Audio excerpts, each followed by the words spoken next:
Bismillahirrahmanirrahim. Assalamualaikum warahmatullahi wabarakatuh. Kami peserta, Waalaikumsalam warahmatullahi wabarakatuh. kami peserta Latsar CPNS Kabupaten Kuningan Angkatan 3 kelompok 2.2 dengan Ketua Kelompok Elda Fajar Ristianto SPW NDH 31 dengan anggota Dr. Syamsul Arifin NDH 26, Dilistia Lestari SST NDH 17, Puji Astuti STRKEB NDH 23 dengan pendamping Widya Iswara Bapak Dr. Insinyur Sujatmoko akan membahas terkait pelaksanaan pemerintahan dalam upaya mewujudkan smart governance. Baik, saya akan menyampaikan prolog terlebih dahulu. Untuk smart governance ini diartikan sebagai tata kelola kota yang pintar, serta tata pamong pemerintahan yang secara cerdas mampu mengubah pola-pola tradisional dalam birokrasi sehingga menghasilkan proses yang lebih cepat, efektif, efisien, komunikatif, dan selalu melakukan perbaikan dalam setiap prosesnya. Smart governance di sini dapat diimplementasikan ke dalam 3 unsur, yaitu yang pertama itu unsur pelayanan, yang kedua unsur birokrasi, dan yang ketiga unsur kebijakan. Penerapan smart governance yang sudah dilakukan oleh pemerintah, salah satunya melalui rekrutmen dan seleksi calon pegawai negeri sipil dengan alat bantu komputer atau yang lebih kita kenal dengan computer assisted test. Suatu hal yang terpenting dan harus diperhatikan dalam mewujudkan kualitas sumber daya manusia pegawai negeri sipil diawali dari proses rekrutmen yang objektif, transparan, dan akuntabel. Berdasarkan fakta di lapangan, salah satu hal yang paling penting dalam rekrutmen pegawai terletak pada proses seleksi yang dilaksanakan. Proses seleksi dapat dilakukan melalui berbagai cara. Sistem tradisional atau manual juga dikenal dengan sistem yang dilakukan dengan menggunakan lembar jawaban komputer yang terpusat yang sebelumnya diterapkan dalam proses seleksi CPNS. Sistem perekrutan dengan metode tradisional kerap menjadi permasalahan karena membuat perekrutan rawan kecurangan. Oleh sebab itu, mengatasi lemahnya sistem tradisionalnya ini yang minim akan transparansi, permasalahan yang terus-menerus muncul sehingga pada akhirnya pemerintah merubah pola birokrasi menjadi reformasi birokrasi guna menciptakan aparatur yang profesional dan menjunjung tinggi nilai transparansi sehingga dapat mencegah praktek KKN. Untuk mengatasi hal tersebut, diciptakanlah sebuah sistem yang bisa memutus mata rantai transaksi tersebut yang merusak sendi-sendi kehidupan bernegara. Pemerintah yakin melalui tes dengan sistem computer assisted test atau CAT yang akan dilaksanakan atau yang sudah dilaksanakan dari tahun 2013 ini dapat menghindari terjadinya praktek-praktek yang tidak diinginkan atau kecurangan-kecurangan dalam sistem rekrutmen. Dalam pelaksanaannya, pengadaan CPNS ini bekerja sama dengan Lembaga Sandi Negara atau Lemsaneg yang membantu proses pengamanan sistem teknologinya. Baik, itu untuk pengantar dari Smart Governance tentang penerapan sistem rekrutmen seleksi CPNS. Silahkan selanjutnya untuk rekan-rekan, apakah ada yang ingin ditambahkan tentang sistem CAT ini?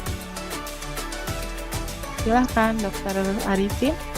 Ya, sistem CAT ini kan metode ujian dengan alat bantu komputer yang digunakan untuk seleksi. Jadi salah satunya CPNS maupun seleksi lainnya bisa dengan CAT.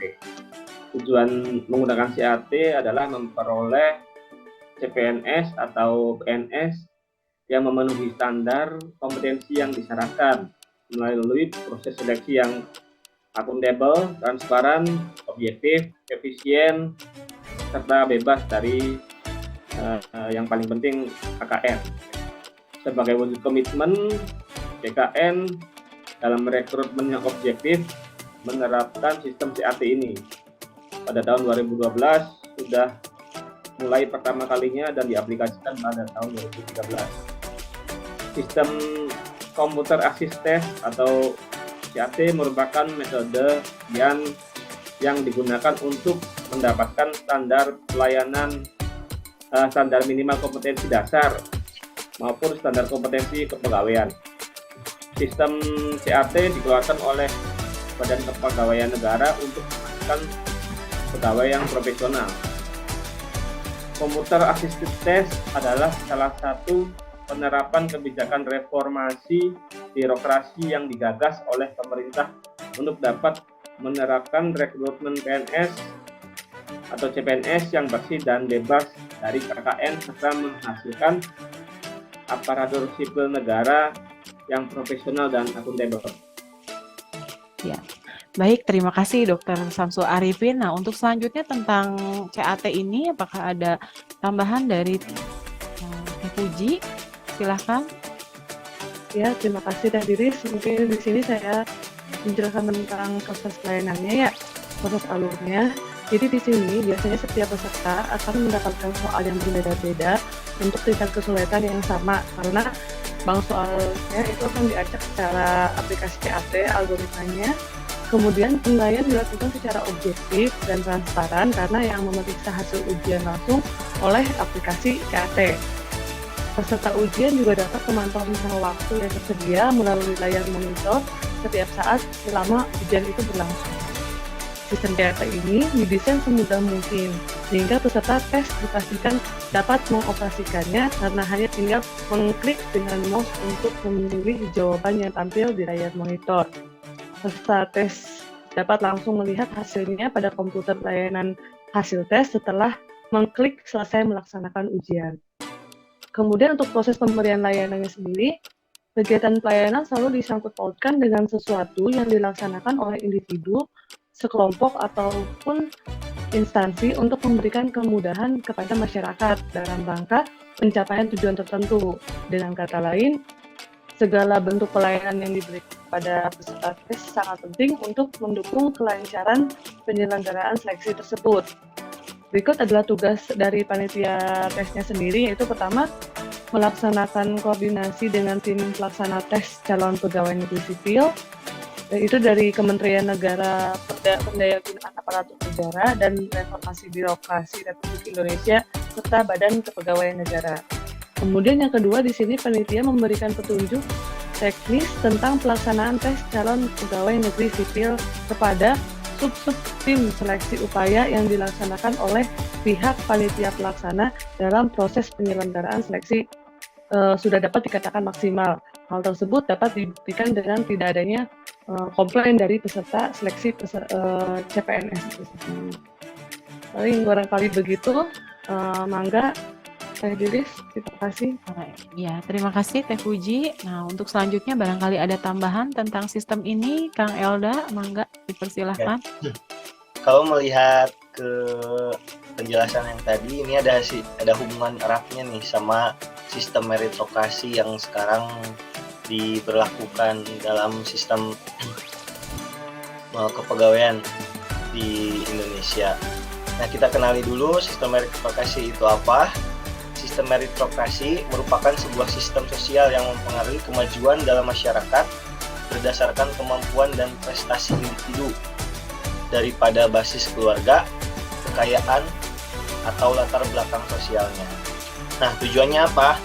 Tujuannya itu adalah untuk menghasilkan ASN yang profesional dan berintegritas dengan menempatkan mereka pada jabatan-jabatan birokrasi pemerintah sesuai kompetensinya.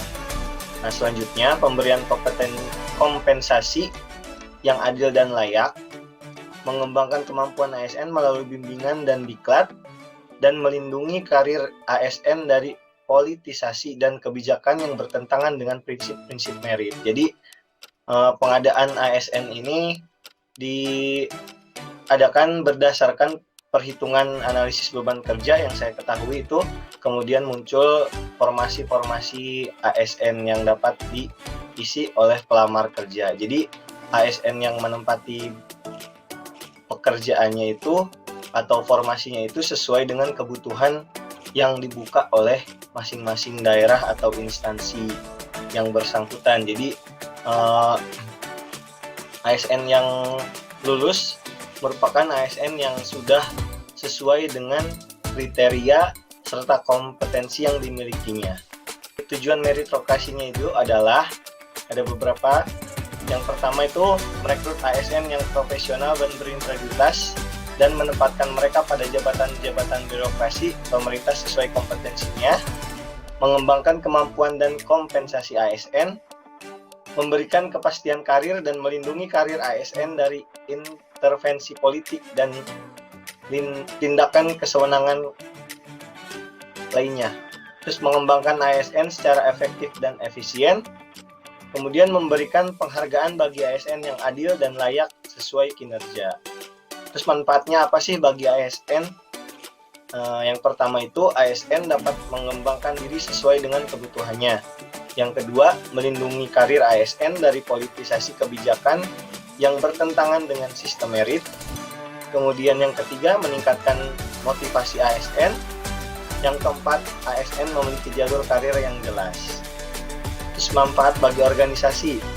Manfaat bagi organisasinya itu adalah bahwa organisasi dapat merekrut ASN yang profesional dan berintegritas serta menempatkan sesuai dengan kompetensinya sehingga target organisasi mudah tercapai. Kemudian yang kedua, mempermudah PPK dalam pengisian jabatan. Yang ketiga, dapat mempertahankan ASN yang berkompeten dan berkinerja dengan kompensasi dan penghasilan yang layak. Manfaat bagi birokrasinya juga ada. Yang pertama itu adalah slogan birokrasi kuat negara maju akan tercapai. Yang kedua, birokrasi mandiri. Yang ketiga, birokrasi menjadi pusat inovasi dan kreativitas. Dan manfaat terakhir bagi masyarakat adalah tujuan birokrasi untuk memberikan pelayanan kepada masyarakat akan terjamin. Mungkin itu teh ya dari sisi meritokrasi.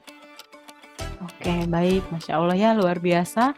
Nah, selanjutnya kita kan sebagai CPNS di sini yang sudah mengalami gitu, merasakan penerapan smart governance yang sudah dilakukan oleh pemerintah melalui tes CEP ya. Karena kebetulan memang saya sendiri gitu untuk tes CPNS ini sudah melewati dari yang tradisional terlebih dahulu yang menggunakan lembar jawaban komputer, dan sekarang alhamdulillah bisa ikut dengan metode yang sangat transparan gitu ya, sehingga di proses tes juga kita bisa langsung ketahui gitu hasil dari tes kita seperti apa. Nah, untuk rekan-rekan yang lain barangkali ada pengalaman lain terkait tes yang sudah dilewati untuk sistem CEP ini yang sudah diterapkan pemerintah? Mangga? Mau nanya dulu dong Teh? Ya, Oh, boleh, mau nanya dong. silahkan. Perbedaannya yang Teh Diri rasakan tes CPNS yang konvensional itu, yang tradisional, sampai sekarang apa yang dirasakan Teh Diri saat itu? Baik, kalau kita mulai dari kalau pengumuman ya, kalau pengumuman memang sekarang terbuka sama, hanya dulu memang medianya lebih banyak di media cetak, belum terlalu familiar dengan media online. Kalau sekarang itu via web, berarti ya untuk pengumuman rekrutmen. Untuk pendaftaran sendiri, kalau yang tradisional dulu persyaratan-persyaratan memang kita dikirim dalam bentuk file, satu berkas-berkas itu dikirim ke alamat tertentu, misalkan sesuai kita melamar. Nah, kalau saat ini kita kan diberikan kemudahan dengan Upload, ya. akses teknologi, jadi seluruh persyaratan di pendaftaran bisa kita upload, dan memang berkas-berkas itu pun nge-link ke beberapa misalnya contohnya persyaratan di kesehatan itu ada STR, jadi kita cukup masukin nomor STR itu sudah nge-link ke MTKI. Jadi register kita sudah langsung muncul gitu ya. Jadi sebetulnya perbedaan tradisional dengan yang saat ini itu sudah sangat jauh lebih memberikan banyak hal positif. Terus untuk tes sendiri, kalau dulu jadwal diumumkan lewat media cetak dan kita tes di lokasi. Kalau dulu saya pernah di sekolah, pernah juga di GOR ya, karena memang kurang kondusif akhirnya ya. Jadi nanti setiap peserta itu diberikan lembar jawaban komputer. Nah, kalau untuk chat ini kan kita sudah di depan komputer, kita mengerjakan soal yang sudah disediakan dengan waktu tertentu, lebih nyaman dan lain sebagainya. Jadi nggak takut ini ya Teh, ngelingkarin LJK baca iya. ya. Sekarang udah. Iya, nggak takut, ngebuletinnya nggak takut kurang hitam. Kebaca.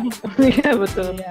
Kalau yang lain gimana? Apakah sudah pernah mengalami sistem tradisional atau memang sudah lewat?